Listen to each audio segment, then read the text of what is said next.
আসসালামু আলাইকুম। আজকের গল্প ছোট গ্রাম থেকে বড় স্বপ্ন, সফল এক উদ্যোক্তার কাহিনী।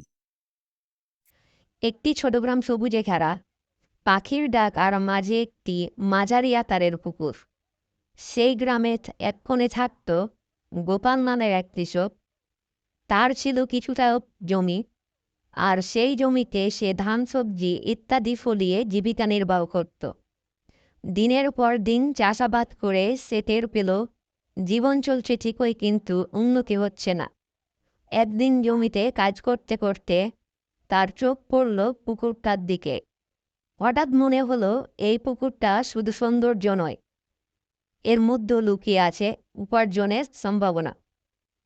অতঃপর গোপাল সিদ্ধান্ত নিল মাছ চাষ শুরু করবে।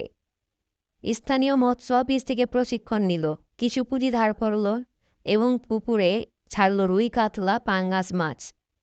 ধীরে ধীরে তার মাছগুলো বড় হতে থাকলো। ৩-৪ মাস পর সে মাছ বিক্রি করে পেল ভালো লাভ। অতঃপর মাছ চাষে লাভ দেখে সে পুকুরের পাশে বানালো ছোট্ট একটা হাঁস মুরগির খামার। শুরুর দিকে ৫০টি মুরগি এবং ২০টি হাঁস দিয়ে শুরু করল। মুরগির ডিম বিক্রি, হাঁসের মাংস বিক্রি, এগুলো থেকে তার আয় আরও বাড়তে লাগল।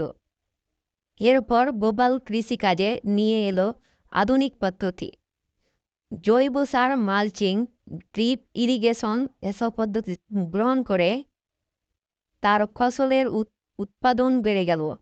সে ইউটিউব ও ফেসবুক ব্যবহার করে তার পণ্য বিক্রির সুযোগ তৈরি করল শহরের বাজারেও। আজ গোপাল শুধু একজন কৃষক নয়, সে একজন সফল উদ্যোক্তা।